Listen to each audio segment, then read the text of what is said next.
Okay, tillage tillage क्या होता है? टिलेज का मतलब जुताई होता है। अब इशू विद टिलेज क्या है कि हाई कॉस्ट ऑफ टिलेज, मतलब टिलेज जब करते हैं ज़्यादा कॉस्ट लगते हैं, ऑयल प्राइस बढ़ रहे हैं और यूज़ हैवी मशीनरी यूज़ करते हैं, तो डिस्ट्रॉय हो जाता है सॉइल का स्ट्रक्चर, कॉज सॉइल पैन। इसमें होता क्या है कि इससे इरोजन भी होता है, ठीक है, लॉस ऑफ मॉइस्चर भी हो जाता है। और तो सोल्यूशन क्या है? मिनिमम टिल, जीरो टिल और स्टेबल मल्च फार्मिंग, ये सब इसके सोल्यूशंस हैं। एडवांटेज ऑफ मिनिमम टिल्स के जो एडवांटेज क्या है? It will improve soil condition, high filtration and less resistance to root growth due to improved structure, led less soil compaction, rapid germination and good seed bed. ये इसके advantages हैं। अब आता है कुछ चीज़ समझ लो, जैसे टेंसोमीटर, सब यूपीएससी वाले हैं। टेंसोमीटर क्या होता है? Device for measuring soil water tension. Soil water tension का एक डिवाइस है मेजर करने का। Tensiometer indirectly measure soil moisture tension, ये मेजर करता है, ठीक है। अब इको फ्रेंडली एग्रीकल्चर में यूपीएससी का ऑप्शन है crop diversification, loom legume intensification और टेंसोमीटर का यूज़। अब है कंटूर बिल्डिंग, जैसे कि मान लो कि ये स्लोपी एरिया है तो इसे कंटूर बना दो ताकि इरोजन कम हो और पानी भी रुक जाए। इसमें it is a land measurement, it is a land management practice for marginal sloping and hilly area. But this technique helps to capture and hold rain water before it can become runoff. It also inhibit wind erosion by keeping the soil heavy and moist. Relay cropping क्या होता है? It is a method of multiple cropping where one crop is seeded into standing. Relay cropping कहता है it is a method of multiple cropping where one crop is seeded into standing second crop well before harvesting of second crop. मतलब पहला crop लगाया, दूसरा crop कटा, जब harvest हो रहा हो उस समय पहला क्रॉप भी हो, छोटा छोटा सो, ठीक है, रिले क्रॉपिंग बोलते हैं। तो relay cropping, counter bunding, relay cropping और जीरो टिलेज, ये तीनों ही इंपॉर्टेंट है फॉर कार्बन सिक्वेस्ट्रेशन से बढ़ता है। In this global which is the following help in carbon sequestration, ये तीनों ही हेल्प करते हैं कार्बन सिक्वेस्ट्रेशन के, ठीक है। और वाटर कंजर्वेशन के लिए क्या है? रिड्यूस और zero tillage of the land, allowing crop residue to remain in the field, applying gypsum before the irrigation of the field. तीनों ही सही है, बट यूपीएससी का 1 and 3 ऑप्शन है। अब देखो, जो कंजर्वेशन एग्रीकल्चर है, ये FAO का कॉन्सेप्ट है और ये बहुत ही स्पेसिफिक में यूज़ होता है। पहला mulching, minimum mechanical soil disturbance, दूसरा है परमानेंट सॉइल ऑर्गेनिक कवर, तीसरा है मतलब देखो, पहला है जीरो टिलेज, ठीक है, मिनिमम मैकेनिकल सॉइल डिस्टर्बेंस होगा, दूसरा परमानेंट सॉइल कवर, तीसरा स्पेसिफिक डाइवर्सिफिकेशन। अब आता है हेड्रो एक्वा और एरोपोनिक्स। इसमें देखो ओवरऑल बेनिफिट क्या है इस पूरे, जो चाहे हेड्रो चाहे एक्वा हो चाहे एरो, ओवरऑल बेनिफिट ये है कि 90% तक वाटर कम यूज़ होगा, कम स्पेस लगेगा आपको, फास्टर ग्रोथ होगी, कंट्रोल्ड इन्वायरमेंट रहेगा और वीड नहीं होंगे। पहली बात तो वीड नहीं होंगे, ठीक है। और चैलेंजेस क्या क्या है? टेक्निकल नो हाउ और कैपिटल इंटेंसिव, ये सब चैलेंजेस है। हाइड्रोपोनिक्स मतलब क्या होता है कि 90% तक वाटर, हाइड्रोपोनिक्स में केवल हाइड्रो मतलब H2O, हाइड्रोपोनिक्स में केवल और केवल वाटर का हिसाब किताब रहेगा, न्यूट्रिएंट रिच वाटर रहेंगे और यहाँ से न्यूट्रिएंट रिच वाटर ये इसमें पौधों में जाएंगे और फिर वो रिसाइकिल भी होते रहेंगे। तो 90% वाटर सेव होगा बिकॉज वाटर रिसर्कुलेशन होता है।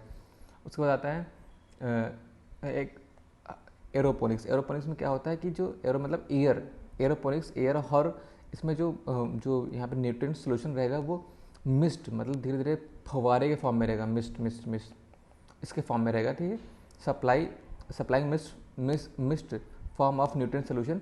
फिर आगे आता है एक्वापोनिक्स मतलब ये एक्वामैन है, जैसे एक्वापोनिक्स मतलब यहाँ पे जो है जैसे मछलियाँ भी रहेंगी वाटर में, ठीक है, एक्वाटिक एनिमल्स भी रहेंगे, और उसका their waste is also source of nutrient बनेगा, उन्हीं का जो वेस्ट है वो भी सोर्स ऑफ न्यूट्रिएंट बनेगा एक्वापोनिक्स में, ठीक है। रिच फिशिंग फार्मिंग क्या होता है? रिच फिश फार्मिंग का तो राइस होंगी और ये फिश होगी, पैडी फील्ड है तो रिच फिश फार्मिंग हो जाएगी यहाँ पर, ठीक है। अब आगे देखते हैं।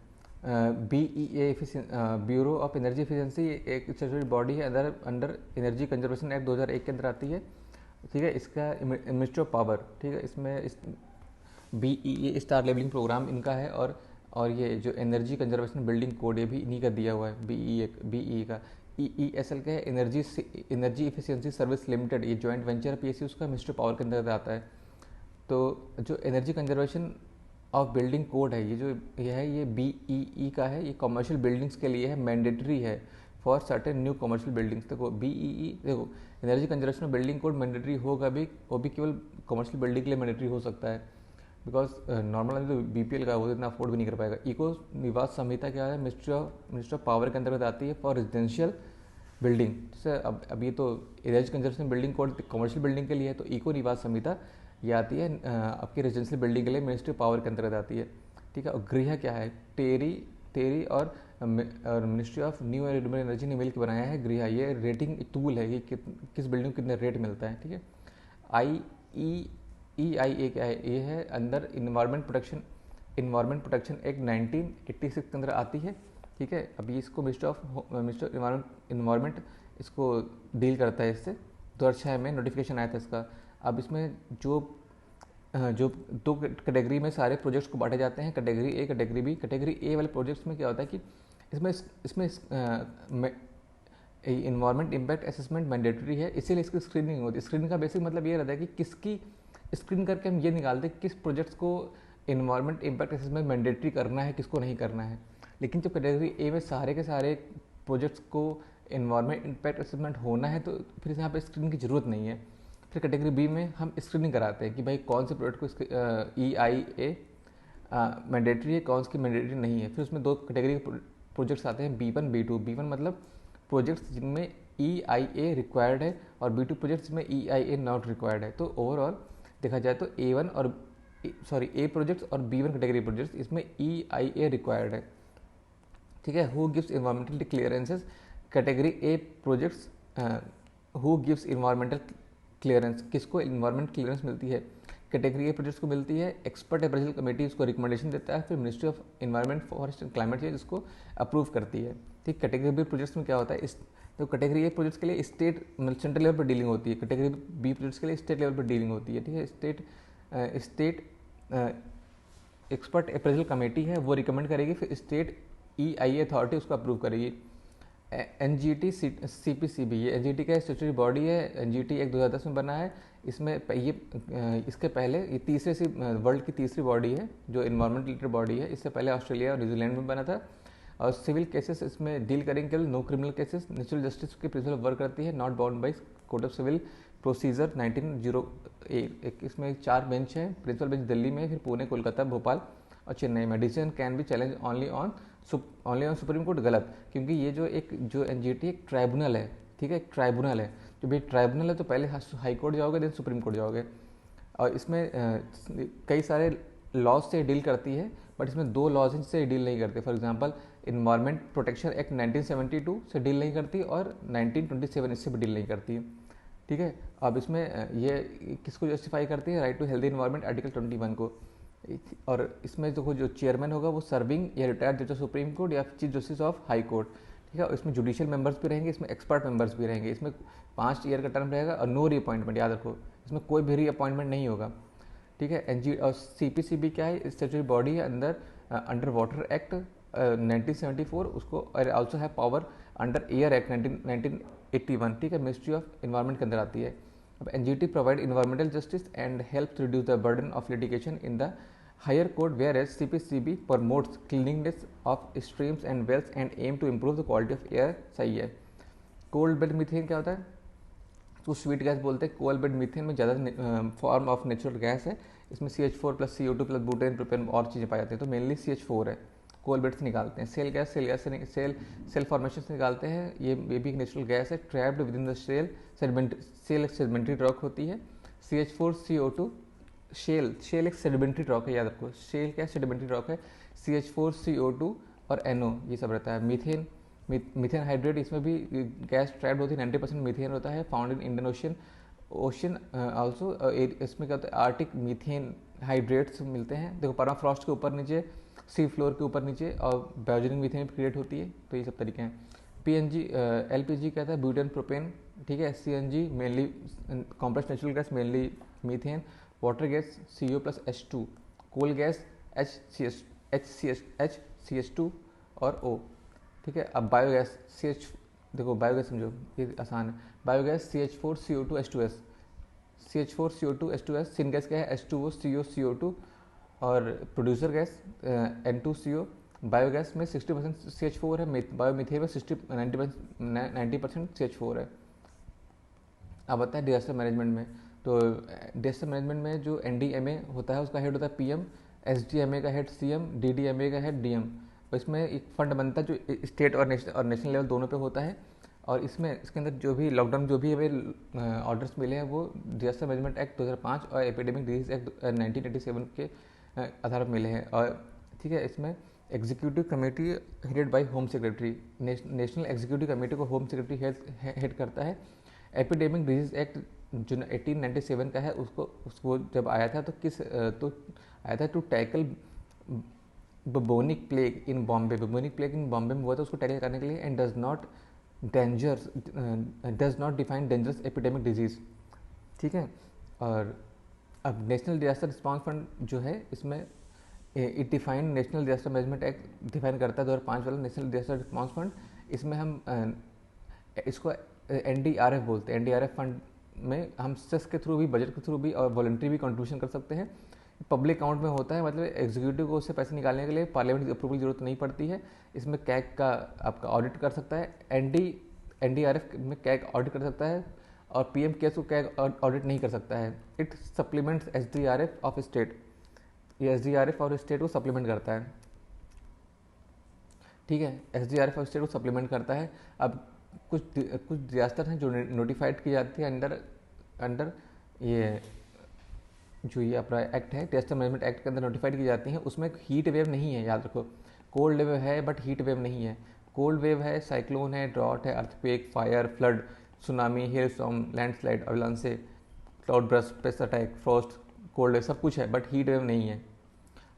ठीक है, अब आगे देखते हैं स्ट्रिक्ट लाइबिलिटी। एब्सोल्यूट लाइबिलिटी क्या मतलब? If companies equipment chemical cause harm to people then is the companies liable, is company liable. तो देखो स्ट्रिक्ट लाइबिलिटी में क्या होता है, यस लाइबल है बट एक्सेप्शन है, एक्ट ऑफ गॉड और एक्ट ऑफ स्ट्रेंजर। मतलब अगर कोई ऐसे कोई तूफान आ गया या फिर कोई भूकंप आ गया और कंपनी में कुछ गड़बड़ी हो गई, उसकी वजह से बहुत सारा नुकसान हो गया, तो एक्ट ऑफ गॉड है, इसलिए स्ट्रिक्ट लाइबिलिटी के अंदर नहीं आएगा। बट एब्सोल्यूट लाइबिलिटी में क्या है, जो ये एक्सेप्शन है वो भी हट गया है। ठीक है, अब आते हैं Indian meteorological department, the ministry of earth science है, global assessment report on DDR मतलब डिजास्टर रिस्क रिडक्शन। इसमें ये publish by annual by UN office of disaster risk reduction, UNDDR। ये इसमें अब सेंडाई फ्रेमवर्क ऑफ DDR क्या है for 15 year 2015-2030।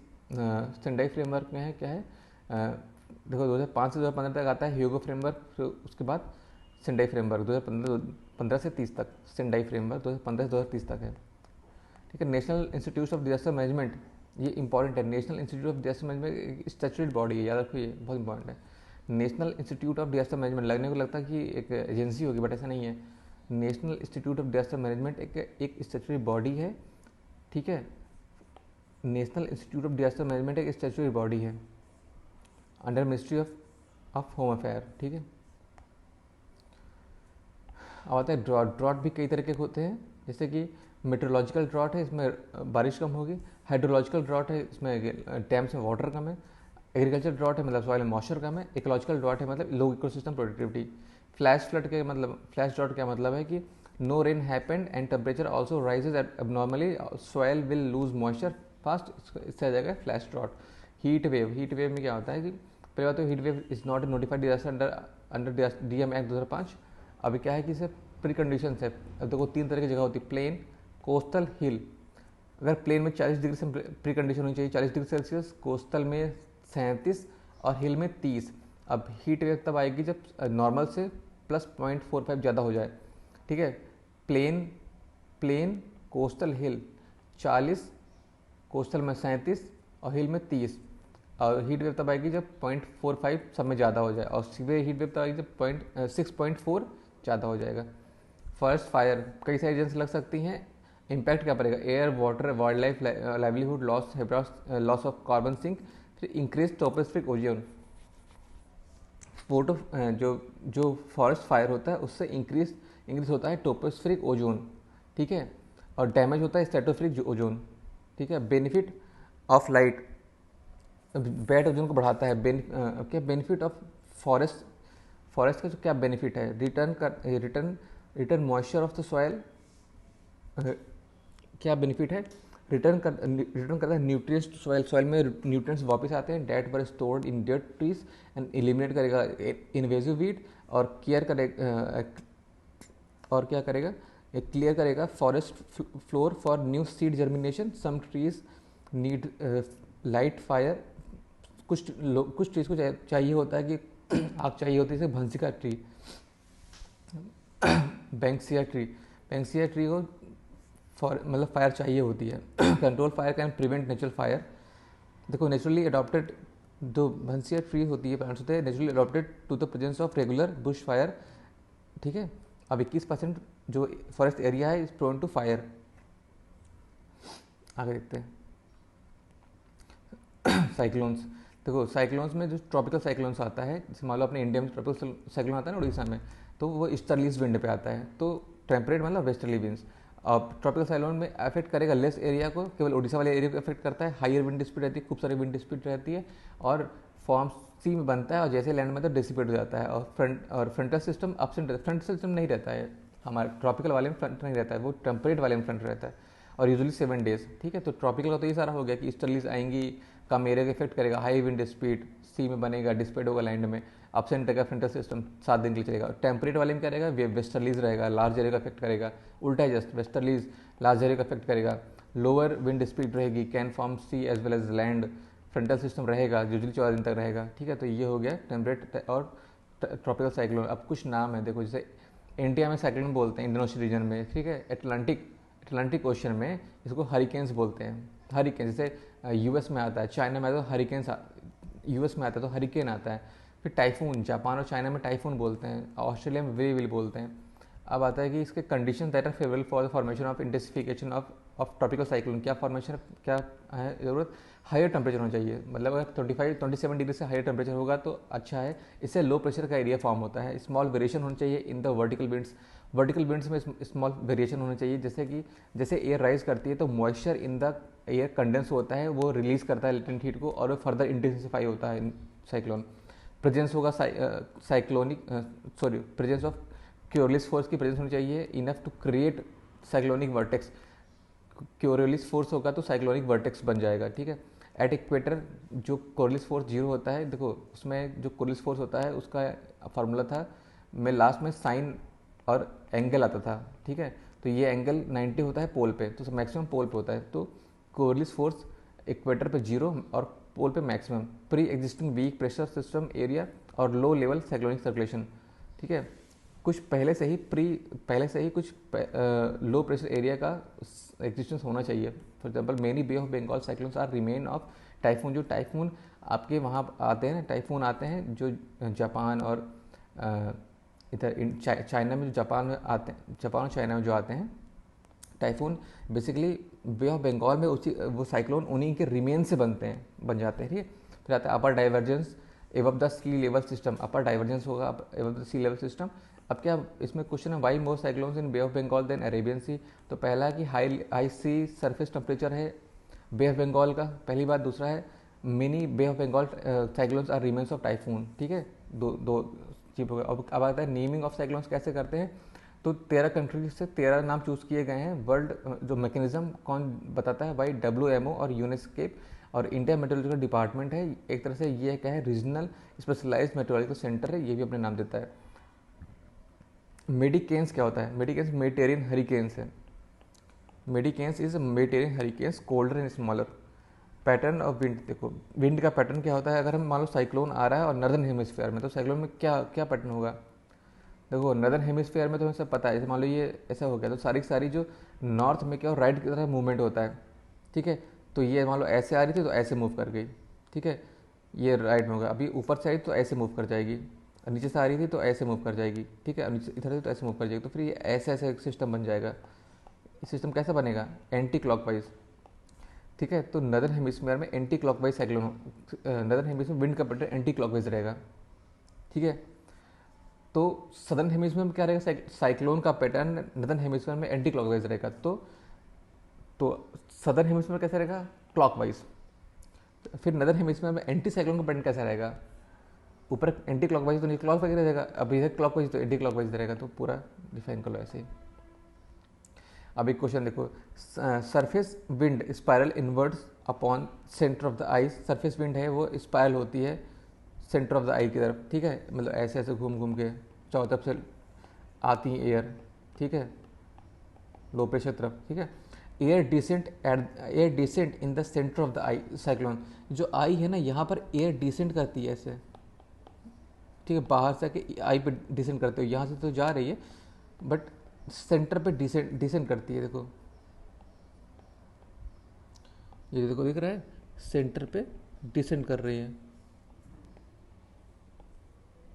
ये से, ठीक है, क्योंकि यहाँ पे हाई प्रेशर है, ये लो प्रेशर है, तो हाई टू लो, ठीक है।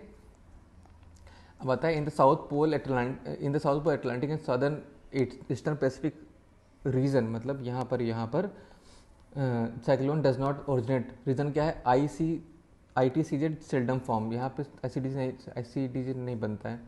अब आता है एल नीना लाइनो के बारे में और एल नीनो मुडो के बारे में।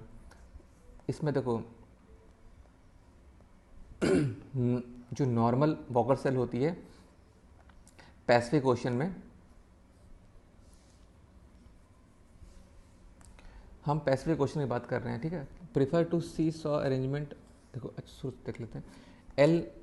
ENSO कहता है, EN से एल नीनो, SO से southern oscillation, is an integrate phenomena where El Nino is the oceanic part counter part of the atmospheric phenomena called southern oscillation. Atmospheric phenomena को हम देखो जो एल नीनो है atmospheric phenomena का counter part है, इसको southern oscillation भी कहते हैं। वॉकर सेल का जो एयर सर्कुलेशन है relating to east west pressure differences, ठीक है। सदर्न ऑसिलेशन क्या है, refer to seesaw arrangement in the atmospheric pressure condition Pacific Indian Ocean. भूल जाओ साले, यार देखो नॉर्मल वॉकर सेल कैसे होते हैं, मान लो ये पैसिफिक ओशन है, यहाँ पे ऑस्ट्रेलिया इंडोनेशिया है, यहाँ पर है पेरू चिली ये सब है, ठीक है। तो यहाँ पर नॉर्मली क्या होता है कि ट्रेड विंड बहुत स्ट्रांग होती ऐसे गई, ठीक है, ट्रेड विंड। अब इधर है गर्म पानी, इधर है ठंडा पानी, तो गर्म पानी में लो प्रेशर हो गया, यहाँ से जो एयर है वो ऊपर उठेगी, असेंडिंग एयर रहेगी, क्लाउड का फॉर्मेशन होगा, ह्यूमिडिटी बहुत रहेगी, फिर वहाँ पर रेन हो सकती है, ठीक है।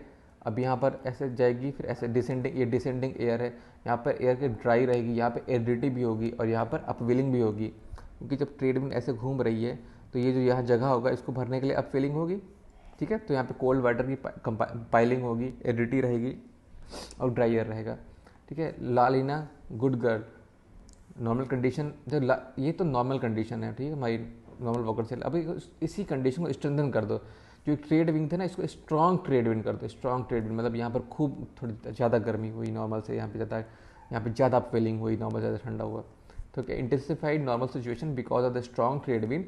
यहाँ पर ये क्या है, इससे होता क्या है, ये गुड फॉर मानसून, ये मानसून के लिए अच्छा है, ठीक है। यहाँ पर इंडिया में ज़्यादा रेन होगी और यहाँ पे ऑस्ट्रेलिया और इंडोनेशिया यहाँ पर ज़्यादा रेन होगी, ठीक है। लॉजिक क्या है, अभी देखो लॉजिक तो ऐसे समझ लो, मान लो ये यहाँ पे लो प्रेशर सिस्टम बहुत स्ट्रांग बना है, ठीक है, तो मस्किन हाई बेसिन पे हाई प्रेशर सिस्टम स्ट्रांग बनेगा, ठीक है। और इंडिया में अगर तिब्बत वाले में लो बनेगा तो हाइट में लो यहाँ से एयर जाएगी, तो यहाँ पे ज़्यादा अच्छा मानसून रहेगा, ठीक है। La Nina, Nina is a girl good for monsoon, ठीक है। आगे देखो एल नीनो क्या है, bad boy, opposite to the normal लाइना। अब अपोजिट कैसे हो सकता है कोई चीज़, इसके कुछ कंडीशंस हैं, मतलब कुछ चीज़ें होती है इससे अपोजिट हो जाता है। For example weak trade wind, जो पहले यहाँ स्ट्रॉन्ग ट्रेड विंड चल रही थी, बहुत वीक ट्रेड विंड चले। दूसरी बात, और because strong counter equatorial current चले, जो काउंटर इक्वेटोरियल करंट है वो काफ़ी स्ट्रॉन्ग चले, तो वो सारा उल्टा हो जाएगा, lead to piling of the warm water in the east Pacific Ocean. इस पैसिफिक ओशन में वार्म वाटर की पाइलिंग होगी, तो कोल्ड बेल्ट मतलब अपवेलिंग इधर होगी, ठीक है, ऑस्ट्रेलिया इंडोनेशिया साइड में, तो ये उल्टा हो जाएगा। तो ये है कि नेगेटिव इफेक्ट क्रिएट करता है मानसून में। इसके होने से क्या होता है, ऑस्ट्रेलिया और ये इंडोनेशिया में ड्रॉट आता है, ठीक है, सूखा पड़ता है, बुश फायरिंग भी हो जाती है, और फ्लड आएगा यहाँ पर वेस्टर्न साउथ अमेरिका में फ्लड आएगा। अब अल नीनो मुडोकी क्या चीज़ होती है, अल नीनो मुडोकी से ला नीना में क्या है, ला नीना में आपका हॉट इधर रहेगा, ला नीना मतलब ऑस्ट्रेलिया के साइड रहेगा, एल नीनो मतलब पेरू के साइड, एल नीनो मुडोकी बीच में, El Nino Modoki is both good and bad. El Nino Modoki से क्या होता है, बे ऑफ बंगाल में हमारा साइक्लोन कम आता है, it decrease cyclone in Bay of Bengal. ठीक है, पहली बात इंपॉर्टेंट बात है, बे ऑफ बंगाल में साइक्लोन कम करता है, बट इंक्रीज करता है साइक्लोन इन सऊदी अरेबिया में, मतलब अरेबियन सी में साइक्लोन को इंक्रीज करता है, प्लस ये हरिकेन्स भी लेके आता है। ठीक है, अब एल नीनो मुडोकी से क्वेश्चन देखो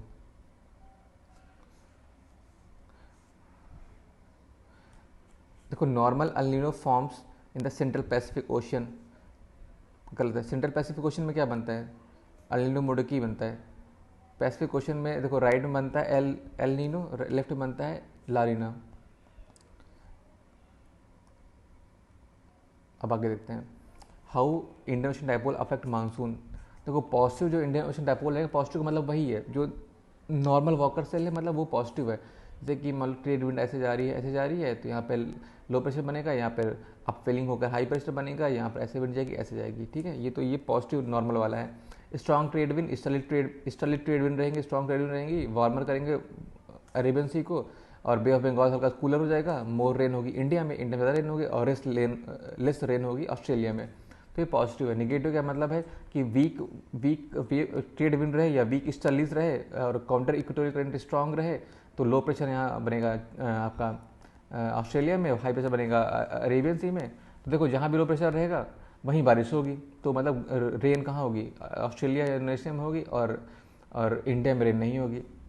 अब मेडन जूलियन ऑसिलेशन क्या है, ईस्टर्न मूविंग विंड सिस्टम है, क्लाउड एंड प्रेशर का, bring rain as it circle around the equator, rain को ब्रिंग करेंगे, रिकर एवरी 30 to 60 डेज, और affect weather activities across the globe, affect करेंगे। ठीक है, अब आता है वी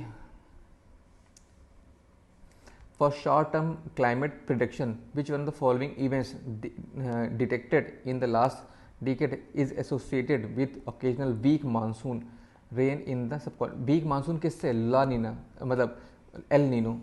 जब एल नीनो है तो वीक मानसून आएगा, अब ला नीना होता है तो गुड फॉर मानसून, आना हमारे लिए अच्छा होता है। ठीक है, अब अगला आता है new type of El Nino है, इसको एल नीनो मुडोकी बोलते हैं, appears in the news in this context in the following statement, normal El Nino forms inter central Pacific ocean, गलत है, ये एल नीनो मुडोकी बनता है सेंट्रल पैसिफिक ओशन में, whereas El Nino Modoki form the eastern Pacific ocean, El Nino Modoki center में बनता है। ये उल्टा लिख दिया, देखो समझ रहे हो, ये एल नीनो कॉन्सेप्ट है ना, कॉन्सेप्ट को उल्टा एक्सचेंज कर दिया, उल्टा लिख दिया। अभी नॉर्मल एल नीनो रिजल्ट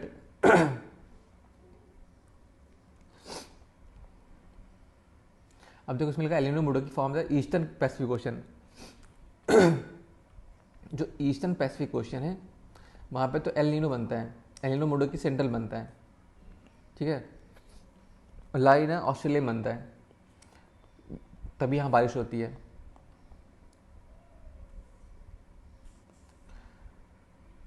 अब आता है La Nina is suspected to have caused recent flood in Australia, how La Nina and different from El Nino. ठीक है, अब देखो लिखा है कि ला नीना, अब ये कॉन्सेप्ट है, La Nina is characterised by usual cold ocean temperature in the equatorial Indian ocean. Indian ocean से लेना देना है ही नहीं, पैसिफिक ओशन से लेना देना है। ठीक है, इंडियन ओशन का नाम बदल दिया। El Nino has adverse effect on the south west monsoon of India, but La Nina has no effect on monsoon. No effect कैसे जाएगा, कोई ना कोई इफेक्ट तो होगा, ये भी गलत हो गया। इंडियन ओशन डायपोल के बारे में बात करते हैं। Indian ocean dipole is characterised by a different in the sea surface temperature between tropical western Indian Ocean tropical Pacific Ocean. जब इंडियन ओशन डायपोल मतलब Indian ocean dipole Indian Ocean में ही बनेगा, तो पैसिफिक ओशन कोई मतलब ही नहीं है। Indian ocean dipole can influence El Nino's impact on monsoon, influence तो हर चीज़ कर सकती है। डोम, हीट डोम क्या होता है, heat dome recently 47 degree temperature देखा गया कनाडा में। ऐसा क्यों हुआ है कि जो हमारा जो भाई जो नेचुरल तरीका है ला नीना का, वहाँ हीट डोम बन रहा है, हमारे लिए अच्छा है, स्ट्रॉन्ग विंड है, ला नीना यहाँ आपको बन रहा है, यहाँ पे लो प्रेशर है या हाई प्रेशर है, यहाँ पे विंड डिसेंड कर रही है। ठीक है, एक तो यहाँ इनकी अपनी विंड सप्रेशन हो रहा है, ऊपर से ये विंड डिसेंड कर रही है। Occurs when strong high pressure atmospheric condition हो combined with weather pattern like La Nina, तो high pressure high pressure condition पहली बात, दूसरा लाइना, ठीक है। अब warm western Pacific, western western Pacific, warm western Pacific and cold eastern Pacific, ठीक है। यहाँ पे ये कोल्ड है, यहाँ पे वार्म है, ये लाइन कंडीशन है, ठीक है। Air rise in the west, air rise हो रही है वेस्ट में, move towards the east and fall down, prevents already rising hot air, prevent करता है already rising hot air to rise. अब जो ये डिसेंडिंग एयर है ना, डिसेंडिंग एयर, तो ये प्रिवेंट करती है, जो ऑलरेडी जो एयर ऊपर जा रही है उसको रोकती है, ठीक है। अब बता cloud burst, moisture rich air है, travel up to slope, forms vertical column of cumulonimbus clouds, strong upfront में पुश, स्ट्रॉन्ग अपफ्रंट रहता है, में push rain drops higher, large amount of water accumulates when upfront weakened sudden rain, फिर rain होती है, ठीक है। अब देखो इसमें सुन लो, जो ये पूरा क्लाउड्स का सिस्टम है, इसमें आता है सबसे नीचे nimbus cloud, nimbus 2000 Harry Potter, nimbus cloud, फिर आता है स्ट्रेटस क्लाउड, फिर आता है क्लूमस क्लाउड, क्यूमुलस क्लाउड, फिर आता है cirrus cloud, NSCC, nimbus cloud, stratus cloud, cumulus cloud, cirrus cloud, ठीक है। अब इसका प्रॉपर्टी देख लो, nimbus cloud very near to surface होता है, शार्पलेस शेपलेस होता है, और ब्लैक और dark grey, opaque to ray of sun, ठीक है, इसमें सन ऑफ रे नहीं आ सकते हैं। स्ट्रेटस क्लाउड का होता है लेयर्ड क्लाउड होता है, ये इसमें कैसा लेयर बनी है, लेयर्ड क्लाउड होता है, form due to mixing of air masses of different temperatures, ठीक है। और क्लूमस क्लाउड क्या होता है, 4 से 7 किलोमीटर के एल्टीट्यूड पे look like cotton wools, have flat base, cotton wools की तरह दिखता है, फ्लैट बेस है, फ्लैट ये बेस है, कॉटन वूल्स की तरह दिख रहा है।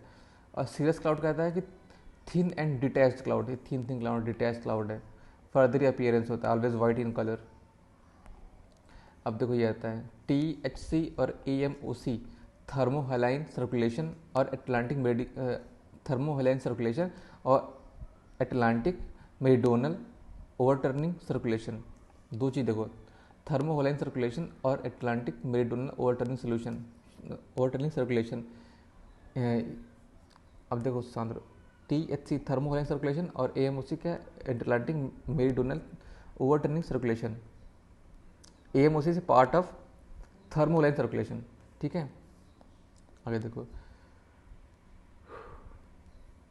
अब क्या नाटक है, मतलब क्या है कि वाटर डेंसिटी इंक्रीज, जब हम पोल पे जाते हैं तो वाटर की डेंसिटी डिक्रीज होती है, फिर वो सिंक करके अपनी कन्वेयर बेल्ट बनाता है। अब वाटर डेंसिटी डिक्रीज क्यों होती है, जैसे हम पोल पे जाएंगे तो ठंडक बढ़ेगी, तो जब जैसे वाटर बिकम आइस बनती है, तो आइस बनेगी, तो आइस क्या है, आइस में सॉल्ट नहीं होता है, ठीक है। तो सॉल्ट होगा भाई जो उन वाटर्स में जो भी आइस नहीं बनी हुई है, तो वो आइस में सॉल्ट ज़्यादा होगा, डेंसिटी बढ़ेगी, वो फिर सिंक कर जाएंगी, ठीक है।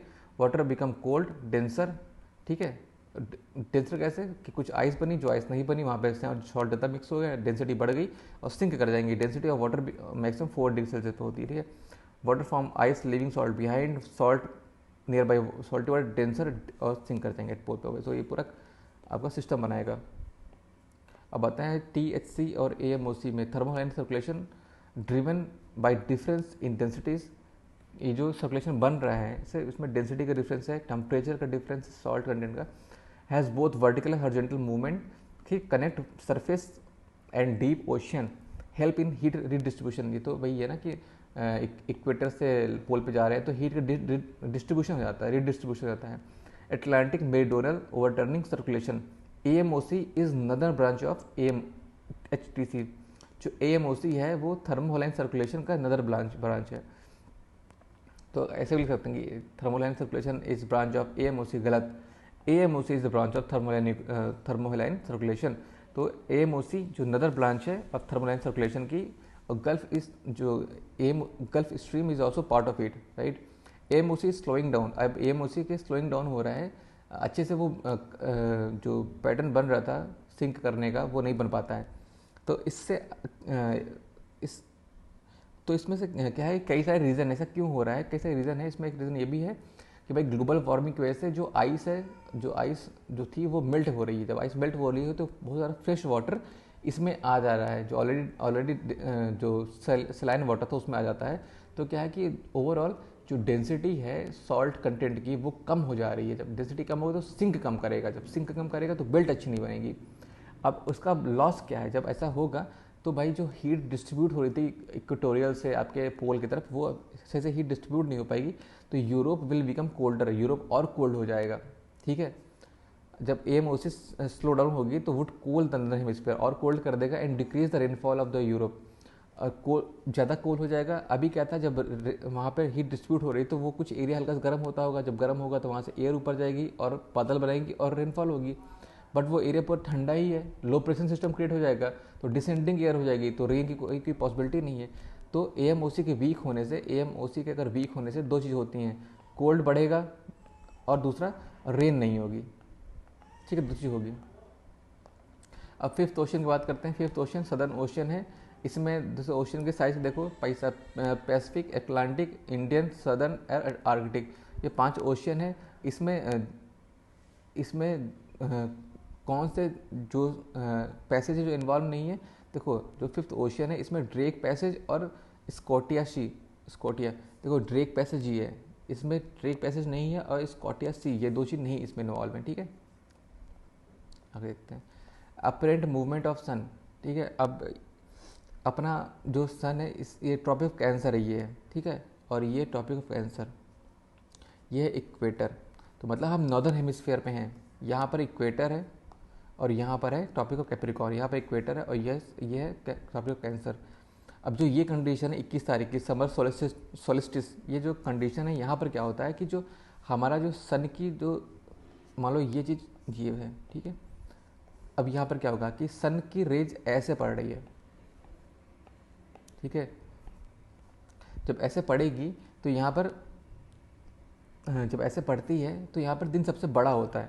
दिन बड़ा क्यों होता है, जब मान लो ये लाइट है तो यहाँ से यहाँ तक तो दिन रहेगा और इतनी रात रहेगी, तो दिन बड़ा है रात कम है। ठीक है, और क्या रहेगा, देखो आर्कटिक सर्किल पे ये इस एरिया पे हमेशा ही लाइट रहेगी, तो मतलब यहाँ पर सन एबव द हॉरिजन है।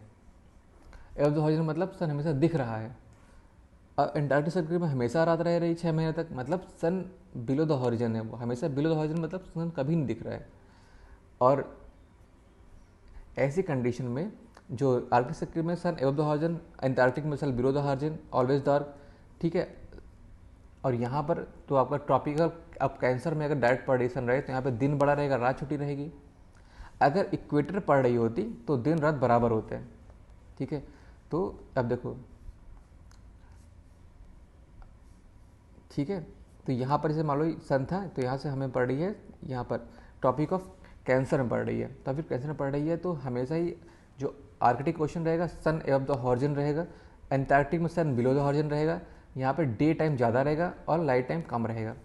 अब उसके बाद समझ लो जो ये जो चारों पोजीशन है वो हर 3-3 महीने की हैं।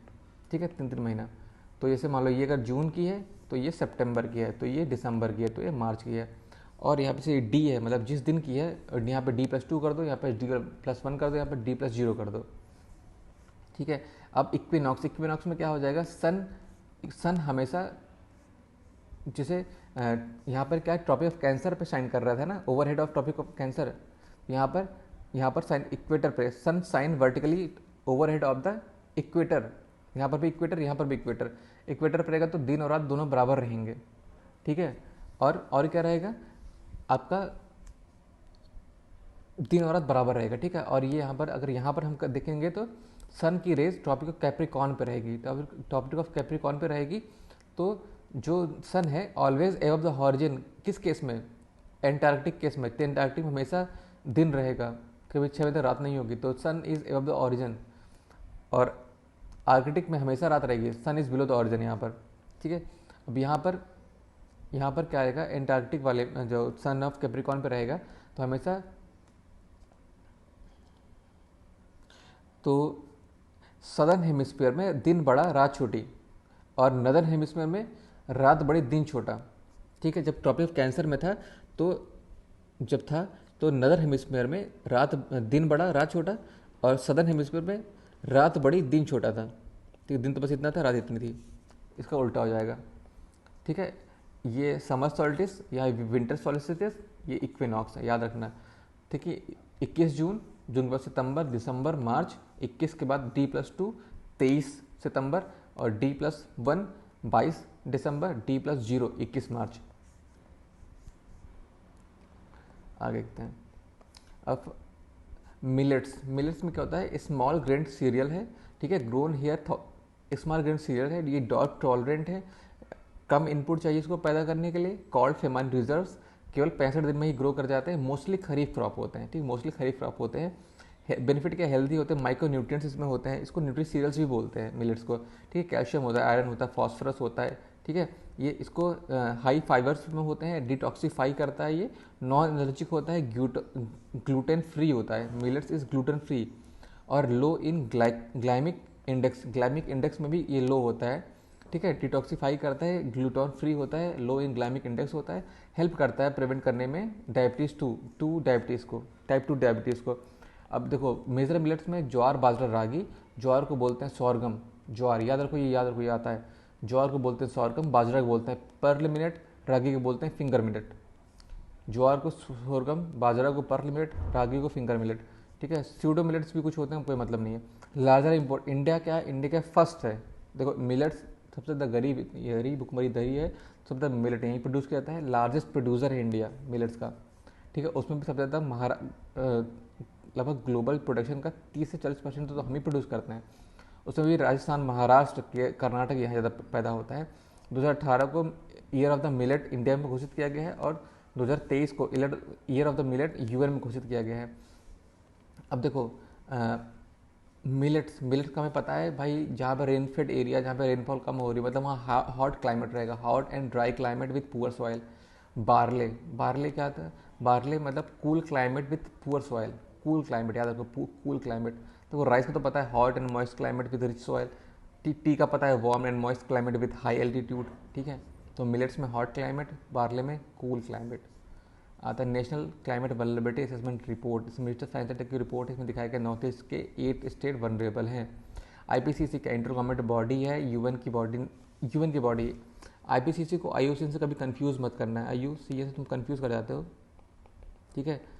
आईयूसीएन तो एक एनजीओ है बस, IPCC inter governmental panel, full form देखो इंटर गवर्नमेंटल पैनल है, ये यूएन की बॉडी, इसको बनाया किसने, यूएनईपी और डब्ल्यूएमओ, वर्ल्ड मटेरियोलॉजिकल ऑर्गेनाइजेशन और यूएनईपी ने मिलकर बनाया आईपीसीसी को। इसको 2007 में आपको नोबेल प्राइज़ मिला था।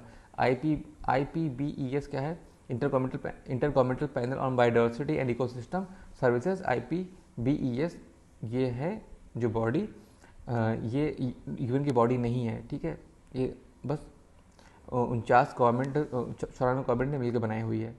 और इमिशन नॉर्म्स देखो, इमिशन नॉर्म्स पहले नीचे देखो, भारत स्टेट नॉर्म्स क्या है कि फ्यूल के लिए और व्हीकल दोनों के लिए नॉर्म्स है। भारत स्टेट नॉर्म्स केवल व्हीकल्स के लिए नहीं है, फ्यूल्स के लिए भी है, व्हीकल्स के लिए भी है, ठीक है। ये बेस्ड है यूरो इमिशन नॉर्म्स में। ये कौन आपका अप्लाई करवाता है, issued by CPCB, central pollution control board of India, statutory body है। India 2000 was the first BS norms in force in year 2000। उसके बाद 2018 में छठवां वाला आया दिल्ली में पहली बार। इंडिया ने 5वां मतलब स्किप कर दिया, 4 के बाद डायरेक्ट 6वें में आ गए थे। इससे हमें एक फ़ायदा क्या होता है, जो SOx का इमिशन है वो 10 पार्ट्स पर मिलियन हो जाएगा। अगले कितना पहले था, 50 पार्ट पर मिलियन था। अब NOx का इमिशन 70 पार्ट्स पर परसेंटेज लेस हो जाएगा इंडिविजुअल, और पहले कितना था 50, मतलब SOx और NOx दोनों ही कम हो जाएंगे, साफ बात तो ये है। तो ये 2 व्हीलर 3 व्हीलर में अप्लाई होता है, बस ट्रक्स में अप्लाई होता है, बट एरोप्लेन में अप्लाई नहीं होता, उनके तो अलग नॉर्म्स हैं। ट्रिम स्टेज नॉर्म क्या है, ट्रिम स्टेज नॉर्म है, ये स्टेज नॉर्म से कौन इंप्लीमेंट करवा रहा है, मिनिस्ट्री ऑफ रोड ट्रांसपोर्ट हैविस, ये एग्रीकल्चर इक्विपमेंट्स के लिए है। ट्रिम्स नॉर्म्स फॉर ट्रैक्टर, ठीक है, ट्रैक्टर के लिए भारत स्टेट नॉर्म्स अप्लाई नहीं करेगा, ट्रिम्स नॉर्म अप्लाई करेंगे जो ट्रैक्टर के लिए होता है। और CEV नॉर्म्स क्या है, ये देखो नॉर्म तो सारे अप्लाई करवाएगा कौन, ministry of road and transport highways, लेकिन अलग अलग नॉर्म्स अलग अलग चीज़ों के लिए होते हैं। ट्रिम्स नॉर्म फॉर ट्रैक्टर और agriculture equipment, CEV state norms क्या है कि फॉर कंस्ट्रक्शन इक्विपमेंट के लिए। Central pollution control board statutory body है, ministry of environment forest and climate change, पता है मुझे, कितने बार पड़ेगा सेम चीज़। ग्लो लीटर एक पार्टनरशिप प्रोजेक्ट है IMO का, FAO का और नॉर्वे का। ग्लो लीटर मतलब global litter, IMO, FAO, Norway to help developing country to reduce marine litres, ठीक है। सीवीड क्या है, सीवीड्स प्लांट है, एल्गी है, growing in the water, example phytoplankton, kelp भी सी वीड्स ही हैं।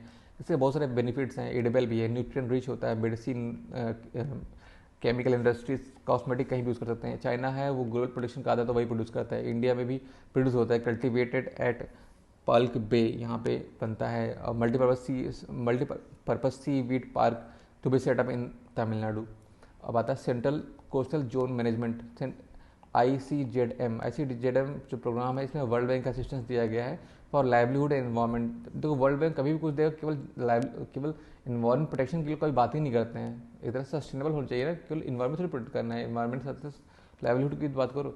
SICOM के society for integrated coastal management, ये भी अंदर मिनिस्ट्री ऑफ इन्वायरमेंट का आती है। ICZM और इनको को इम्प्लीमेंट करता है। ये क्या है, सोसाइटी फॉर इंटीग्रेटेड मैनेजमेंट, एक एजेंसी है, society for integrated coastal management, ये इंप्लीमेंट करता है इंटीग्रेटेड कोस्टल जोन मैनेजमेंट को, ठीक है। आगे देखते हैं, सैंड माइनिंग्स का है, डिक्रीज सैलिनिटी, गलत, इंक्रीज सैलिनिटी बढ़ेगी, पोल्यूशन ऑफ ग्राउंड वाटर बढ़ेगा और वाटर टेबल भी कम होगा। अब आता है turtle wild life sanctuary Varanasi में, UNDP का सिर्फ सेटल प्रोजेक्ट है, UNDP का है, राइट।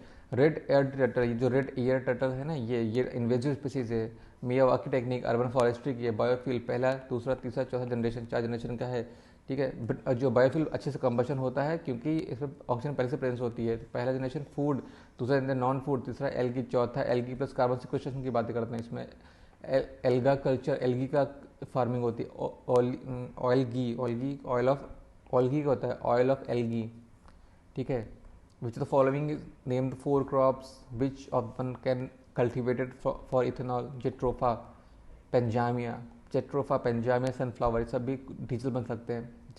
मेज से नहीं बनता है बट ये कोई एब्सलूट नहीं है, ठीक है। जेट्रोफा अमेरिका का पौधा है। आगे बढ़ते हैं, इससे बायोडीजल बनाते हैं हम लोग। क्रूड ऑयल से पेट्रोल डीजल बनाते हैं हम लोग। बायोमास से इथेनॉल और बायोडीजल बनाते हैं, ठीक है। देखो इसमें अब कुछ पता समझो। Maize can be use for the production of starch, सही बात है। Oil extraction from maize can be feed stock for biodiesel, सही है। Alcoholic beverage can be produced by using maize, एकदम सही है। इथेनॉल ब्लेंडिंग का है हमारा, E20 का टारगेट है, ठीक है। 2025 तक करेंगे, पहले 2030 तक था। अभी बायोडीजल कंट्री 5% चल रहा है हमारा, करना है करंटली हमारा तो 0.1 पे चल रहा है।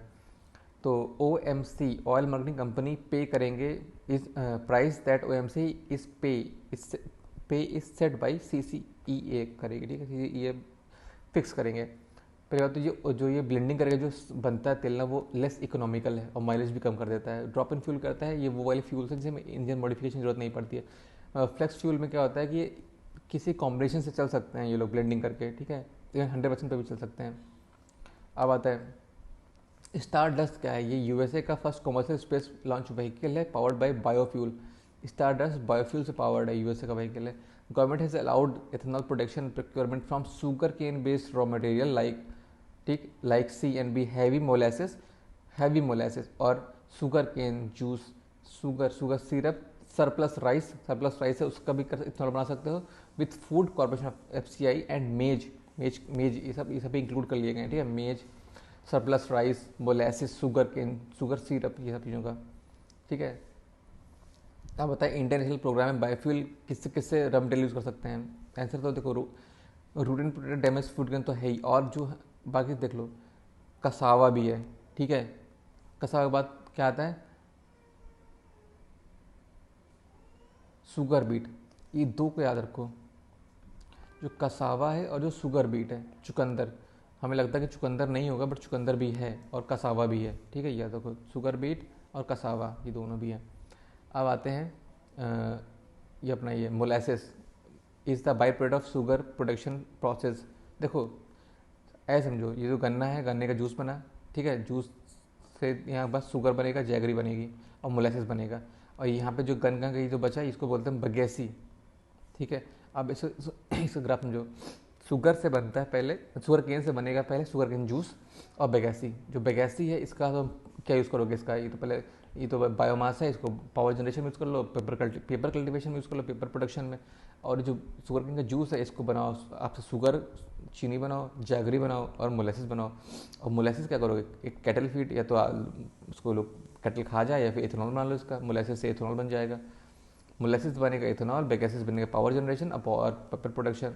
अब क्वेश्चन देखो, molasses is by product of sugar production, सही बात है। Bagasse obtain sugar mill is used as a fuel in the boiler, सही है। Sugar cane only produce by from sugar cane, गलत है। शुगर बीट से प्रोड्यूस करते हैं, चुकंदर से प्रोड्यूस कर सकते हैं। By product sugar industry, bagasse can be use for biomass, एकदम सही है। Molasses can be use as one of the feed stock for the production of synthetic chemical, synthetic मतलब आर्टिफिशियल। तो मोलेसिस क्या ऑर्गेनिक प्रोडक्ट्स है, तो वो synthetic chemical क्यों बनाएंगे। So molasses can be use for production of ethanol, एकदम सही है। पीएम जीवन योजना, ये क्या है? पीएम जीवन का मतलब क्या है? जैव ईंधन, वातावरण अनुकूलन, फसल अवशेष निवारण। अरे चोरी, पीएम जीवन में क्या है? Ministry of petroleum natural gas to produce 2G ethanol capacity, 2G ethanol, right, 2G ethanol, we are talking about only 2G ethanol. ठीक, फाइनेंशियल सपोर्ट्स भी देंगे हम to integrate the bioethanol project, ethanol producing ethanol produced under this scheme will be use for blending purpose only.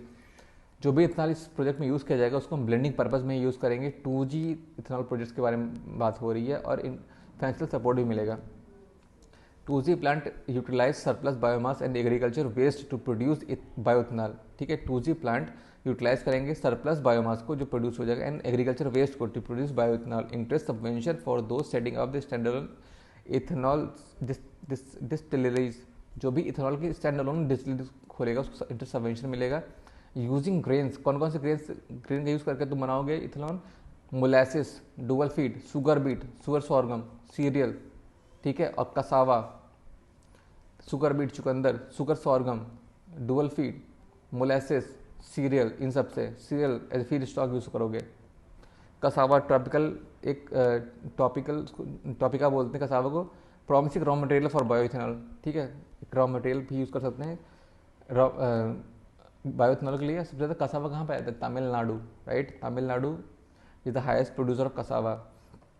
अब ethanol production in India with the following statements correct. पहला, molasses and bagasse are by product of sugar cane making, एकदम सही है। Second, molasses या B molasses is created from second boiling and has slightly bitter taste, very good, सही है। No separate environmental clearance is required to produce ethanol from B heavy molasses, सही है, कोई अलग से नहीं चाहिए। It does not increase pollution load, right, कोई अलग से क्लियरेंस नहीं चाहिए इन सब के लिए। अब आता है जो 8 मेजर माइग्रेटरी बर्ड फ्लाईवेज है, जो इंडिया किसे पड़ता है? सेंट्रल एशियन वाले में पड़ता है। 8 मेजर माइग्रेटरी बर्ड फ्लाईवेज में इंडिया सेंट्रल एशिया में पड़ता है।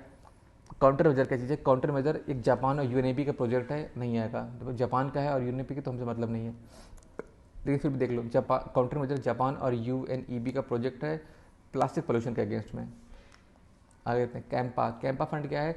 सुप्रीम कोर्ट ने 2002 में कहा था कि है ऑर्डर कि कैंपा फंड को क्रिएट करो। फिर कैंपा फंड इस्टेब्लिश हुआ 2004 में to manage the compensatory afforestation fund and act as a custodian of CAMPA fund. After CAG की report 2013 where it was mention that CAMPA fund has been unutilised. फिर उसके बाद क्या हुआ? फिर CAF एक जो आपका कंपनसेटरी फॉरेस्टेशन फंड एक्ट बना 2016 में, एम इनटू फोर्स आया 2016 में बना, 2018 में कम इनटू फोर्स, ठीक है। उसके बाद national compensatory forestation fund under, ये एक तो पहले बताइए, जो नेशनल कंपनसेटरी कैंपा फंड होता है अंडर पब्लिक अकाउंट होता है। पब्लिक अकाउंट मतलब इससे एग्जीक्यूटिव काम करेगा तो उससे पार्लियामेंट की जरूरत नहीं है। एंड स्टेट जो वाला होता है वो पब्लिक अकाउंट ऑफ स्टेट, मतलब सेंटर नेशनल लेवल भी होता है और स्टेट लेवल पे होता है। सेंट्रल लेवल, नेशनल लेवल वाले को पब्लिक अकाउंट ऑफ इंडिया और स्टेट लेवल वाले को पब्लिक अकाउंट ऑफ स्टेट के अंदर होता है। स्टेट, अब इन सब में जो भी फंड आएगा, मान लो कोई कंपनी कोई लगी वहाँ पे उसने फंड दिया तो 90% जाएगा स्टेट वाले पे और 10% रिसीव होगा सेंटर वाले को, ठीक है। अब आगे कहते हैं CBD तो हुआ था 1992 में। CBD 1992 में कन्वेंशन ऑन बायोलॉजिकल डाइवर्सिटी, ठीक है। इसमें जो एम था कंजर्वेशन करना है, सस्टेनेबल यूज़ करना है और शेयरिंग द बेनिफिट। फिर कार्टिनर प्रोटोकॉल आता है फॉर बायोसेफ्टी, इसमें लिविंग मॉडिफाइड ऑर्गेनिजम्स को लेकर, इसमें क्या है? Safe handling transport and use of living modified organisms, ठीक है। एस्टैब्लिश्ड एडवांस इन्फॉर्म्ड एग्रीमेंट, देखो ये LMO के लिए है, बायोसेफ्टी, ठीक है, LMO के लिए, पहले होते समझ लो, LMO के लिए है Cartagena protocol for biosafety, LMO के लिए है लिविंग मॉडिफाइड ऑर्गेनिजम्स। इसमें क्या है? इसमें जो चीज़ आती है वो एडवांस इन्फॉर्म्ड एग्रीमेंट, पहले से बताओ कि हम तुम्हारे यहाँ कुछ लेके आ रहे हैं, तुम्हारे मतलब इम्पोर्ट इम्पोर्ट करते समय, ट्रांसपोर्ट करते समय कुछ लेके आ रहे हैं, तो इन्फॉर्म्ड, एडवांस इन्फॉर्म्ड एग्रीमेंट ये होगा, IAIA होगा। और यहाँ पे बायो सेफ्टी क्लियरिंग हाउस भी इस्टेब्लिश की गई। और अब आता है 2010 में नागोया प्रोटोकॉल। नागोया प्रोटोकॉल जो 2010 में आया, 10 साल बाद, उनमें fair equitable sharing of benefits arising out of the utilisation of genetic resources. जो भी जेनेटिक रिसोर्स हम यूटिलाइज करके जो बेनिफिट्स हो रहा है उसको हम इक्वल शेयर करेंगे। उसमें आता है प्रायर इन्फॉर्म्ड कंसेंट, PIC। देखो NPIC, ठीक है, याद रखो, लिख लो यहाँ पर NPIC। NPIC में तो N से नगोया प्रोटोकॉल हो जाएगा, नगोया प्रोटोकॉल, और PIC से प्रायर इन्फॉर्म कंसेंट और म्यूचुअली एग्रीड टर्म्स। ये है कॉन्सेप्ट इसका है नगोया का। अब एक प्रोटोकॉल आता है कि नगोया कोलालमपुर सप्लीमेंट्री प्रोटोकॉल। ये एक्चुअली कार्टाजीनस रिलेटेड है। Nagoya Kuala Lumpur supplementary protocol is not related with Nagoya, it is actually related with supplementary protocols adopted in 2010 में अडॉप्ट किया गया था नगोया में ही, ठीक है। लेकिन ये था related to bio safety for liability related to Cartagena. इसमें क्या था, जिक्र किया गया था liabilities related to Cartagena protocols provide rules for liability and in case of damage to the biodiversity due to transboundary movement of LMOs।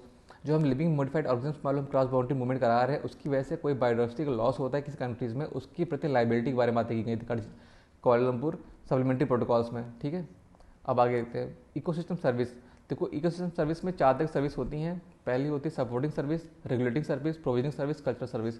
Provisioning का मतलब जो हमें पौधों से जो भी हमें सामान मिल जाए, जैसे फूड मिल जाए, फ्रेश वाटर मिल जाए, वुड मिल जाए, फ्यूल मिल जाए, मेडिसिन, ये सब तो प्रोविजनिंग सर्विस में। तो कल्चरल में क्या आता है, एस्थेटिक, स्पिरिचुअल, एजुकेशनल, रिक्रिएशनल।